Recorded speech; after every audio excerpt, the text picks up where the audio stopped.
Kapag nagugutom talaga tayo, eto tayo, pumupunta tayo sa shawarma, bibili tayo ng mga pagkain natin kasi lalo lang ng mga oras na to, medyo maaga-aga pa naman. Medyo bandang alas 6 pa lang, umaga alas 7 pa lang ng gabi. Alas 7 na ng gabi, alas 8, kaya bumili muna tayo ng pagkain. Ito na yung karugtong ng ating kwento, ipaparinig ko na sa inyo. Nung nakarating na tayo sa Saudi Arabia, nakapagtrabaho tayo bilang cleaner. Yan ang una nating naging trabaho kasi sabi nga nila, pag nag-apply ka ng masahista, mas mahihirapan ka dahil mas marami pang kailangan na requirements, marami pang kailangan. Kaya mahihirapan ka kung pupunta ka sa Saudi Arabia na isa kang masahista o massage therapy. Ng mga oras na yon, nung first time natin nagtrabaho bilang massage therapy, nakita ko medyo wala pa talagang mga shop. Kumbaga may shop man noon, siguro isa, dalawa, talagang bilang na bilang talaga sa mga daliri. Kaya may mga legal area o mga barber shop yung ginagawa nilang massage sa likod.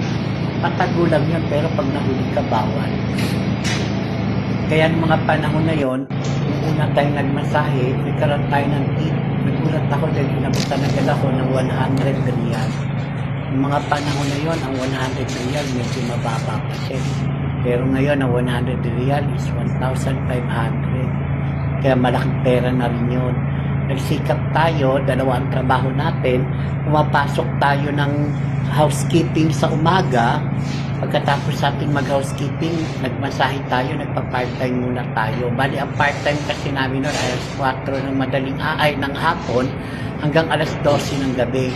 Kaya pagod tayo, tapos gigising pa tayo ng alas 4, halos minsan tulog natin 3 hanggang 4 na oras lang.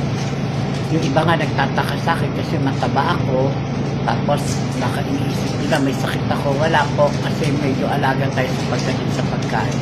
Minsan diyang may mga tao lang talagang mataba tingnan, pero wala siyang sakit. Kaya ba sabi nga nila, huwag niyong tingnan yung katawan ng tao, tingnan niyo yung sarili niyo. Kayo ang mag-alaga sa sarili niyo. Yung pag-masdan yung katawan ng tao. Kaya ng mga oras na yon, nung nagtatrabaho ko bilang massage therapy, medyo malayo siya. Ang sahod pa lang yun, medyo lang, para commission lang ang kita namin. Pero kami 15 riyal bawat isang pasyente. So ang 15 riyal, medyo malaki na ng mga panahon na yon.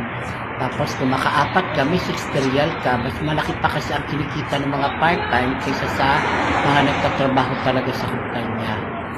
Kaya nagsisikap at nagtsatsaga tayo ng mga panahon na yon, medyo maganda ang kita natin, nakakatanggap tayo ng mga tip.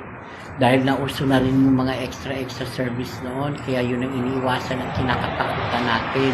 Kasi hindi natin alam yung magiging pasyente natin, pulis pala. Kaya medyo maingat ako. Tapos din ng mga panahon na yun, kung mapapansin nyo, halos ayaw sa atin yung mga pasyente kasi may matama tayo,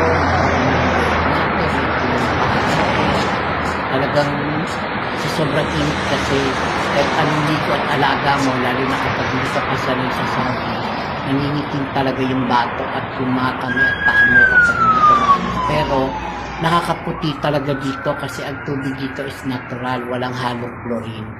Kaya maganda siya sa katawan, lalo na pag tag-init. Kaya abangan nyo yung mga susunod pang magagandang kwento, ang buhay natin bilang masahista at OFW dito sa Saudi Arabia. Napakarami pa tayong ikukwento sa inyo, katulad yung mga nangyari sa atin dito, at yung pagpunta natin sa Bahrain, at yung pagpunta natin sa Thailand, at yung pagpunta natin sa Ethiopia. Abangan natin ang mga susunod na mga kabanata. Maraming salamat. God bless you all, guys.